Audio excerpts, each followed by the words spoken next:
ایک ایسے شخص کی کہانی جنہوں نے قید خانے میں بھی اللہ کی دعوت دی، جنہوں نے اپنے دشمنوں کو معاف کر دیا جب ان کے پاس بدلہ لینے کی پوری طاقت تھی، اور جنہوں نے خوابوں کی تعبیر سے ایک پوری قوم کو تباہی سے بچا لیا، لیکن یہ راز آج تک سب چھپاتے ہیں۔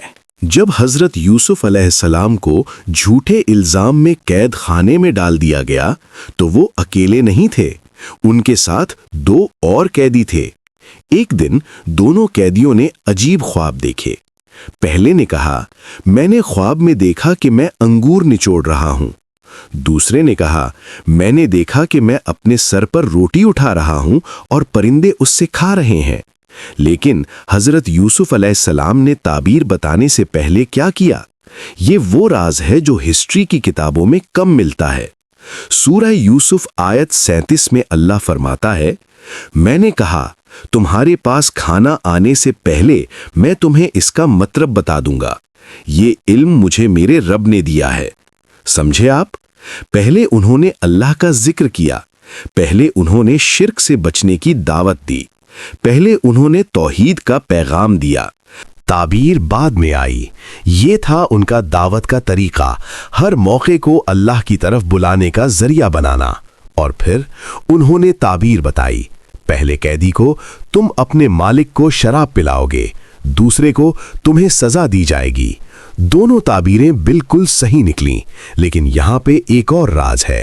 حضرت یوسف علیہ السلام نے اس قیدی سے کہا جو رہا ہونے والا تھا، اپنے مالک سے میرا ذکر کرنا، لیکن وہ قیدی بھول گیا اور حضرت یوسف علیہ السلام کچھ سال اور قید میں رہے۔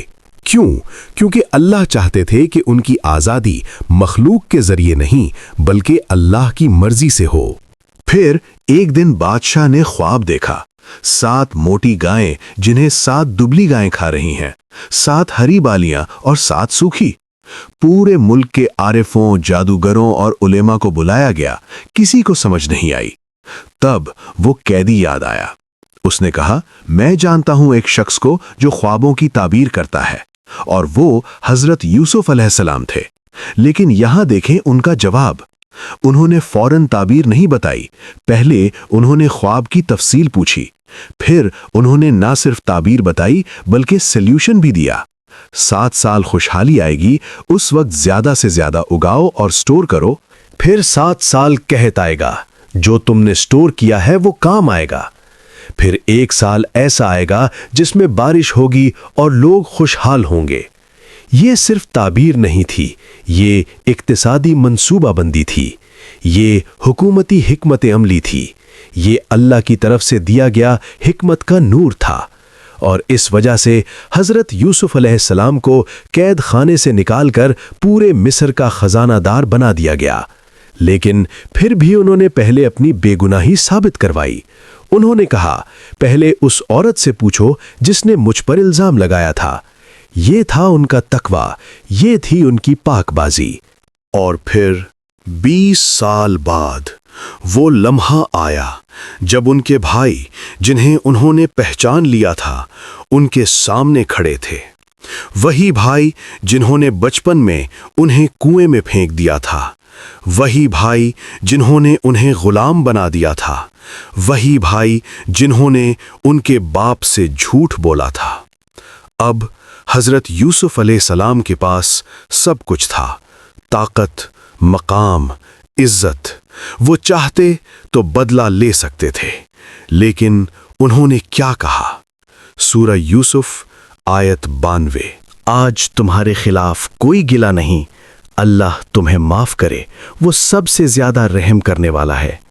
لا تثریب علیکم اليوم، آج تمہارے خلاف کوئی گلہ نہیں۔ یہ جملہ اتنا پاورفل ہے کہ رسول اللہ صلی اللہ علیہ وسلم نے فتح مکہ کے دن اپنے دشمنوں سے یہی فرمایا۔ حضرت یوسف علیہ السلام نے اپنے بھائیوں کو سکھایا کہ معافی کمزوری نہیں بلکہ سب سے بڑی طاقت ہے۔ انہوں نے اپنے باپ حضرت یعقوب علیہ السلام کو بھی بلوایا، اور جب ان کے باپ آنکھوں سے محروم ہو چکے تھے تو انہوں نے اپنی قمیص بھجوائی، اور وہ قمیص جب ان کے باپ کے چہرے پر رکھی گئی، ان کی آنکھیں واپس آ گئیں۔ یہ تھا اللہ کا کرشمہ، یہ تھی صبر کا پھل۔ تو حضرت یوسف ایس کی زندگی سے ہم کیا سیکھتے ہیں؟ پہلا راز، ہر موقع کو دعوت کا ذریعہ بناؤ، چاہے قید خانہ ہو چاہے دربار، اللہ کی یاد سب سے پہلے۔ دوسرا راز، حکمت سے کام لو، صرف مسئلہ بتانا کافی نہیں، حل بھی دو۔ تیسرا راز، معافی سب سے بڑی طاقت ہے، بدلہ لینے سے زیادہ معاف کرنا مشکل ہے، لیکن یہی سچی آزادی ہے۔ حضرت یوسف ایس کی کہانی صرف ایک قصہ نہیں، یہ زندگی جینے کا طریقہ ہے، یہ اللہ پر بھروسے کا سبق ہے، یہ صبر اور شکر کا پیغام ہے۔